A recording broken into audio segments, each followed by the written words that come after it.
नमस्कार, मैं रवीश कुमार। वीडियो में आगे बढ़ने से पहले अगर आपने हमारे रवीश न्यूज ज्वाइन चैनल को सब्सक्राइब नहीं किया है तो सब्सक्राइब कर लीजिए। आपके लिए ये 1 सेकंड का काम है, लेकिन इससे हमारी काफी बड़ी मदद होती है। तो प्लीज लाइक और सब्सक्राइब जरूर करें। कमेंट में ये जरूर बताइए कि आप हमारी वीडियो किस देश और राज्य से देख रहे हो और आप देख रहे हैं वो वक्त जब सच बोलना गुनाह बना दिया गया है और सवाल पूछना एक साजिश मान लिया गया है। दोस्तों, क्या अब वो समय आ गया है जब इस देश की 5.25 करोड़ जनता के सामने वो सारे पर्दे हटने वाले हैं जिनके पीछे एक लंबा मौन बैठा है? क्या अब वो पन्ने खुलने जा रहे हैं जो अब तक बंद रखे गए थे सिर्फ इसलिए क्योंकि वहां कुछ राज थे? क्या पूरा मामला आइए इस वीडियो में समझाने की पूरी कोशिश करूंगा, लेकिन वीडियो में आगे बढ़ने से पहले वीडियो को एक लाइक जरूर से कर देना। कुछ ऐसे राज्य जिन्हें लोकतंत्र कहते वक्त धीरे बोलना पड़ता था, राहुल गांधी बनाम चुनाव आयोग। यह लड़ाई कोई अचानक से नहीं शुरू हुई। यह लड़ाई उस वक्त से चल रही है जब महाराष्ट्र के चुनावों को लेकर राहुल गांधी ने सीधे तौर पर मैच फिक्सिंग जैसे गंभीर आरोप लगाए। सवाल थे तीखे, तल्ख और सीधे तौर पर लोकतंत्र की बुनियाद से जुड़े हुए।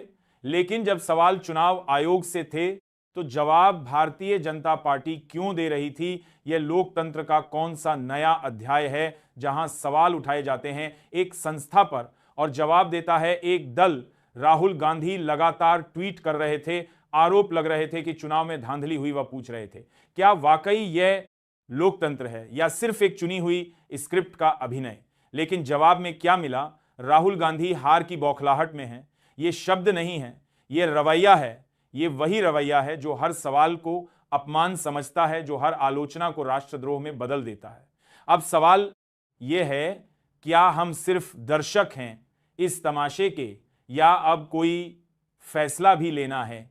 क्योंकि लोकतंत्र को कुर्सियों की नहीं सवालों की जरूरत होती है। जब चुनाव पर सवाल उठते हैं तो लोकतंत्र की नींव हिलती है। ये वही लोकतंत्र है जिसमें अगर कोई विपक्ष का नेता बोलता है तो सत्ता को खांसी आ जाती है। चुनाव आयोग ने राहुल गांधी को मीटिंग के लिए बुलाया है।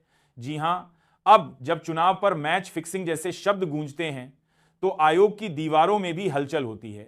राहुल गांधी ने एक लेख प्रकाशित करवाया था, एक ऐसा लेख कि जिसे केवल शब्दों से नहीं बल्कि अनुभव और आरोपों से लिखा गया था। उसमें उन्होंने खुलकर कहा, ये चुनाव नहीं, चुनाव चोरी है। ये कोई आरोप नहीं था, ये लोकतंत्र को लेकर एक सीधा, स्पष्ट और गंभीर संदेह था। उस लेख में 5 बिंदु थे, 5 स्टेप। राहुल गांधी ने यह समझाने की कोशिश की कि चुनाव कैसे एक स्क्रिप्टेड खेल बन चुका है। महाराष्ट्र का हवाला दिया गया और चेतावनी दी गई कि बिहार अगला टारगेट हो सकता है। अब चुनाव आयोग ने राहुल गांधी को बातचीत के लिए बुलाया है। सवाल यह नहीं है कि बुलाया क्यों गया, सवाल यह है कि इतने दिन तक चुप क्यों रहा? क्या वाकई में कोई संस्था जो चुनावों की निष्पक्षता की जिम्मेदार हो वह केवल लेख छपने के बाद जागती है? और अगर राहुल गांधी ने सवाल उठाए तो जवाब में रिपोर्ट क्यों नहीं आई? जवाब में प्रेस से लिबा के लेखा रिलीज क्यों नहीं? एक राजनीतिक हमला क्यों? लोकतंत्र में चुनाव आयोग एक निर्देशक होना चाहिए, दर्शक नहीं। लेकिन जब सवाल उठते हैं ये तो जवाब देने के बजाय संवाददाताओं को बुलाना एक नया ट्रेंड है। राहुल गांधी ने जो 5 स्टेप्स बताए वह अब सिर्फ आरोप नहीं, एक चुनौती बन चुके हैं। अब देखना है कि मीटिंग में सवाल पूछे जाएंगे या सिर्फ सफाई मांगी जाएगी। चुनाव का खेल, राहुल गांधी के 5 सवाल, लोकतंत्र के नाम पर जो कुछ हो रहा है उसे देखकर एक बात समझ में आती है, चुनाव अब सिर्फ चुनाव नहीं रह गए हैं, वह एक प्रबंधन बन चुके हैं। Management of mandate. Rahul Gandhi ने हाल ही में जो आरोप लगाए हैं वह किसी भाषण का हिस्सा नहीं है, वह एक दस्तावेज हैं, एक दावा नहीं, एक चेतावनी है। और यह चेतावनी सिर्फ महाराष्ट्र के लिए नहीं, पूरे लोकतंत्र के लिए है। पहला आरोप, चुनाव आयोग में अपने हिसाब से लोगों की नियुक्ति की जाती है। अब सवाल यह है, जब संस्थाएं ही किसी एक विचारधारा की गोद में बैठ जाएं तो निष्पक्षता की चादर कितनी भी सफेद क्यों ना हो, नीचे की सच्चाई झलक ही जाती है। दूसरा आरोप, वोटर लिस्ट में फर्जी नाम जोड़े गए। मतलब आप सुबह उठते हैं और आपकी बगल वाली गली के किसी बंद कमरे में 400 नए मतदाता पैदा हो चुके होते हैं और आपको इसकी भनक तक नहीं लगती। तीसरा, वोटिंग का टर्नआउट जरूरत से ज्यादा दिखाया गया, यानी जो लोग कतार में नहीं थे वह भी कागजों में वोट डाला है। ईवीएम की चुप्पी यहां सबसे तेज बोलती है।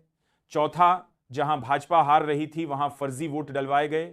ये वही राजनीति है जहां हार स्वीकारना कमजोरी नहीं गुनाह बन गया है और जीत चाहे जैसी भी हो उसका महिमा मंडन जरूरी है। और पांचवा आरोप, सबूतों को जानबूझकर छुपाया गया।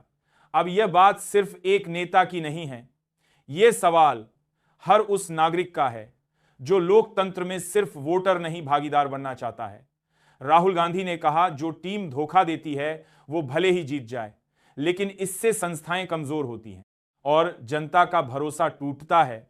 और यहीं पर सबसे बड़ा खतरा पैदा होता है, क्योंकि लोकतंत्र की इमारत सवालों से नहीं भरोसे से खड़ी होती है। अब फैसला जनता का है क्या? वह इन 5 सवालों को पढ़कर चुप रहेगी या फिर पूछेगी इस मैच में असली खिलाड़ी कौन था और स्कोर कार्ड पहले से ही क्यों लिखा गया था? जब सवाल पूछना अपराध बन जाए, हम उस दौर में हैं जहां चुनाव अगर निष्पक्ष ना हो तो लोकतंत्र की आत्मा पर दाग लगता है और जब उस दाग की तरफ कोई उंगली उठाता है तो पूरी सत्ता व्यवस्था उसे मिटाने पर जुट जाती है। राहुल गांधी ने सवाल पूछे, लेकिन वह सवाल सिर्फ आरोप नहीं थे, वह एक चेतावनी थी। चेतावनी उस लोकतंत्र के लिए जो अब भी उम्मीद करता है कि निर्वाचन आयोग एक निष्पक्ष संस्था है। उन्होंने कहा, अगर निष्पक्ष चुनाव नहीं होंगे तो जनता का भरोसा तंत्र से उठ जाएगा और यही सबसे बड़ा डर है। जब संस्थाओं पर भरोसा उठता है तब सिर्फ सरकारें नहीं, मुल्क की जड़ें हिलने लगती हैं। इलेक्शन कमीशन ने इन आरोपों का जवाब दिया। जवाब में भावनाएं थी। उन्होंने कहा, यह सारे आरोप बेबुनियाद हैं, कोई धांधली नहीं हुई। उन्होंने तो यहां तक कहा कि महाराष्ट्र की मतदाता सूची पर सवाल उठाना कानून का अपमान है। लेकिन सवाल यह है, जब लोकतंत्र का सबसे बुनियादी आधार मतदान ही सवालों में घिर जाए तब जवाब भावनाओं से नहीं तथ्यों से आने चाहिए। राहुल गांधी ने तो सवाल चुनाव आयोग से किए थे, लेकिन जवाब कौन दे रहा था? भारतीय जनता पार्टी क्या? यह वही लोकतंत्र है जहां संस्था से सवाल पूछो और जवाब पार्टी दे क्या? यह वही व्यवस्था है जहां हर सवाल को हार की बौखलाहट कहा जाता है। जब राहुल गांधी ने पूछा, चुनाव में फर्जीवाड़ा हुआ या नहीं, वोटर लिस्ट में हेराफेरी हुई या नहीं, तब भाजपा नेता प्रकट हो गए। शर्मनाक है, बौखलाहट है, निराशा है, पर जवाब नहीं। लेकिन आज की जो खबर है वह शायद राहुल गांधी के लिए एक नैतिक जीत है। नैतिक जीत, क्योंकि जब कोई संस्थान बातचीत के लिए बुलाता है तो इसका मतलब ये नहीं कि वह सिर्फ समझाना चाहता है, बल्कि ये भी हो सकता है कि अब वह सुनने को भी तैयार है और यही बदलाव की शुरुआत होती है। ये वही दौर है जब किसी नेता का सवाल पूछना उसकी जीत बन सकता है और शायद राहुल गांधी की इस मुद्दे पर यही नैतिक जीत अब सामने आती दिख रही है। जो सवाल उन्होंने महाराष्ट्र चुनाव को लेकर उठाए, मैच फिक्सिंग, वोटर लिस्ट में हेराफेरी, टर्नआउट का खेल, अब चुनाव आयोग उसी मुद्दे पर उनसे बातचीत करने को तैयार हो गया है। अब मीटिंग होगी, चर्चा होगी, दोनों पक्षों से सबूत सामने रखे जाएंगे। और आप जानते हैं, जब सबूत टेबल पर रखे जाते हैं तो सिर्फ तर्क नहीं टकराते, कई ऐसे राज भी खुलते हैं जिन्हें अब तक दफना दिया गया था। क्या अब वह समय आ गया है जब मोदी जी और अमित शाह की उस रणनीति पर भी चर्चा होगी जो पर्दे के पीछे से चुनावी मशीन को चलाती रही? क्या अब इस देश की जनता देख पाएगी कि दूध में कितना पानी था और पानी में कितनी साजिश? राहुल गांधी ने एक और गंभीर सवाल उठाया था। 5:00 बजे के बाद की वोटिंग का फुटेज कहां है? पहले नियम था कि 1 साल तक चुनावी फोटो वीडियो रिकॉर्ड रखे जाते थे, लेकिन जैसे ही राहुल गांधी ने सवाल उठाया नियम बदल दिया गया। अब सिर्फ 45 दिन तक स्टोर किया जाएगा। यह बदलाव क्यों किया गया? क्या इसलिए कि सवालों के जवाब ना देने पड़े या इसलिए कि डाटा खत्म हो गया? नाम की तकनीकी चादर में सच को लपेटा जा सके।